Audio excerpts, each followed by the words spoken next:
Philippians chapter 3, verse 1 up to 12.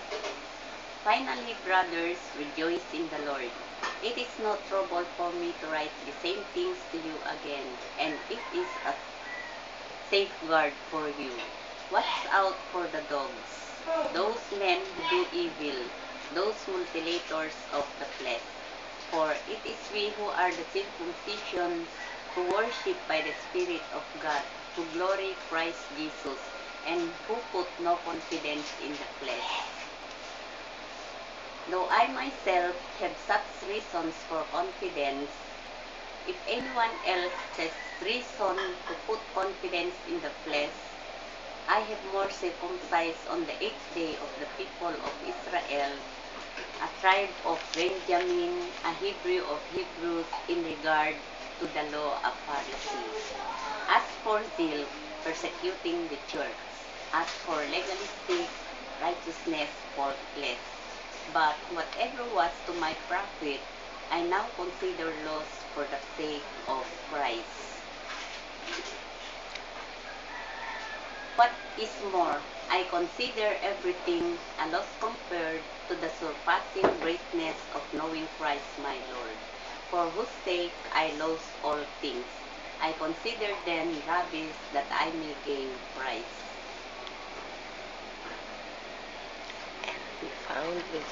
And be found in him, not having a righteousness of which comes from the law, but through faith in Christ, a righteousness that comes from God by faith. I want to know Christ and the power of his resurrection, and the fellowship in sharing in his sufferings, and become like him in his death, and so to attain somehow in his resurrection from the dead.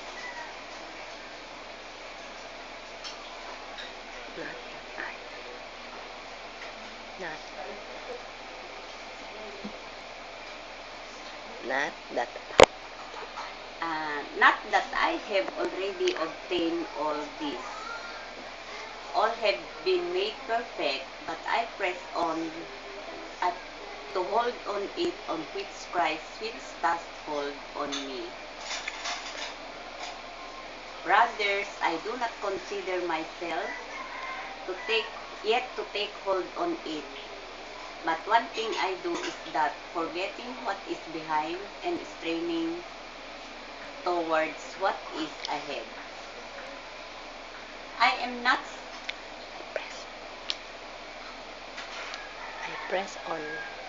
I press on the goal to win the prize for which God has called me heavenward in Christ Jesus.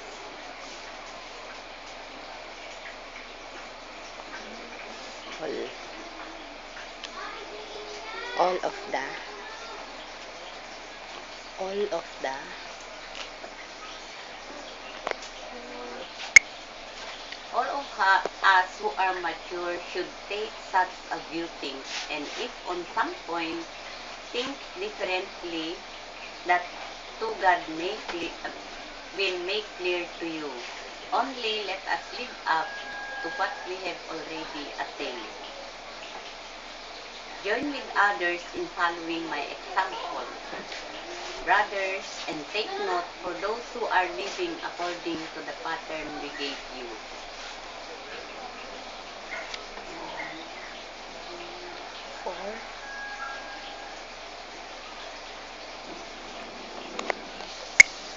For as I have often told you before, many who live as an enemy of the cross of Christ, their destiny is destruction, their God is in their stomach, their glory is in their shame, their mind is on earthly things.